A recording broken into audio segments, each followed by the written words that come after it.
Bonjour, je m'appelle Marie-Christelle, j'ai 22 ans, je viens de Montréal et mon équipe de Jeunesse en Mission passait ici par Gaspésie.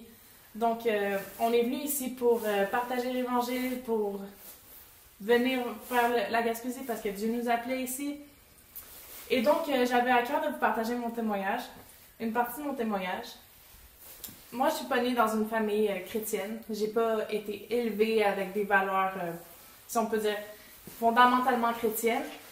Et j'ai été élevée avec ce caractère de tu es une fille et tu te tais. Tu n'as pas le droit de avoir des émotions. Tu dois être parfaite et marcher dans le chemin que tes parents t'ont tracé. Et malheureusement, ça m'a amené à étouffer beaucoup de talents, beaucoup de choses que je faisais. J'ai étouffé cette partie de moi qui était quelqu'un qui avait de l'entre-genre, quelqu'un qui voulait initier des choses. Et cette partie-là, j'ai carrément étouffé. Je devais obéir au doigt et à l'œil et vraiment faire ce qu'on me demandait de faire. Donc, la phrase qu'on me répétait le plus souvent, c'était t'es une petite fille, tu te tais, tu restes dans ta case et tu n'en sors pas. Et j'étais pris dans cette case-là.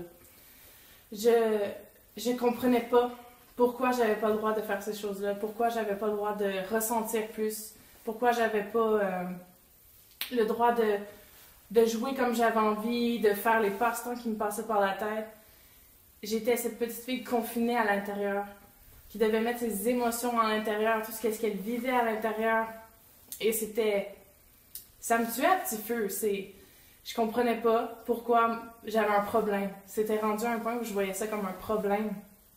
Que mes émotions, tout ce que je vivais, c'était un problème. Que je devais juste rester la parfaite Marie-Christelle, la parfaite pour ses parents, parfaite à l'école, parfaite avec ses amis, que jamais elle pleure, jamais elle démontre un excès de colère. Mais la perfection, ça n'existe pas. Et l'image a commencé à se briser et je suis devenue cette fille rebelle, cette fille qui répondait à ses parents, qui avait une rage incontrôlée. Parce que j'avais pas connu c'est quoi être acceptée comme tu es. D'être acceptée, d'être aimée telle que tu es. Avec tes défauts et tes belles qualités que tu as. Et c'est là que j'ai rencontré Dieu. Dieu, c'était pas juste un roi lointain qui est assis sur son trône et qui me regarde et qui me dit ben, tu vis ta vie, puis la vie, elle est méchante. Dieu est descendu vers moi, a porté son regard sur moi et m'a démontré qu'il est pas juste un Dieu, mais qu'il est aussi mon Père. Qu'il se présente pour moi, qu'il souffre avec moi, qu'il pleure avec moi.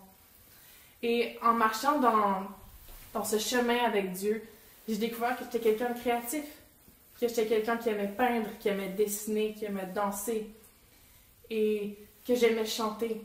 Et j'ai commencé à écrire des chants sur le Québec, j'ai commencé à écrire des chants sur mon témoignage, des chants qui parlent de l'Évangile.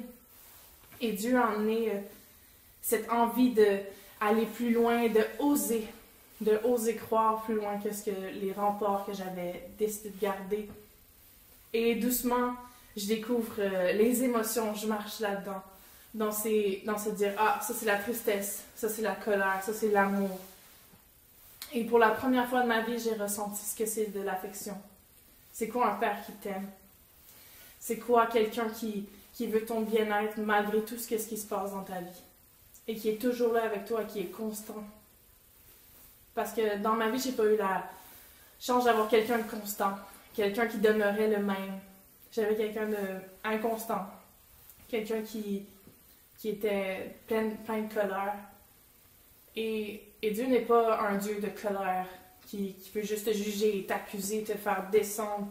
Au contraire, Dieu veut une relation, il veut t'aimer, il veut te donner des rêves.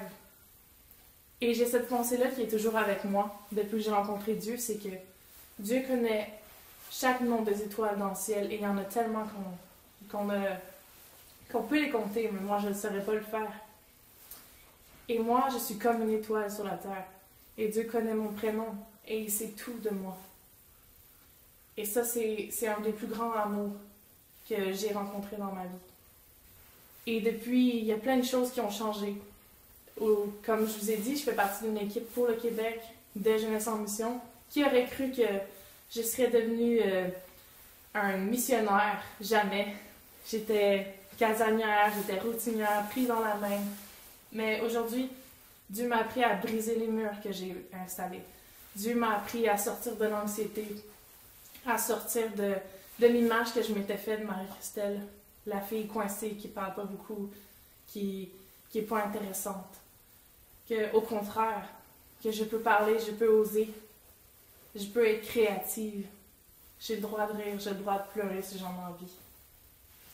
Et vraiment, Dieu, j'ai à cœur de dire ça à quelqu'un que si tu penses qu'être avec Dieu, c'est une restriction, qui va te limiter dans ce que tu veux faire, c'est faux.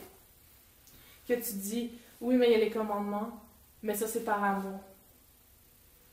C'est simplement par amour. C'est une définition de son amour. Et j'ai à cœur de te dire que Dieu, c'est le plus grand amour de toute une vie. Donc voilà.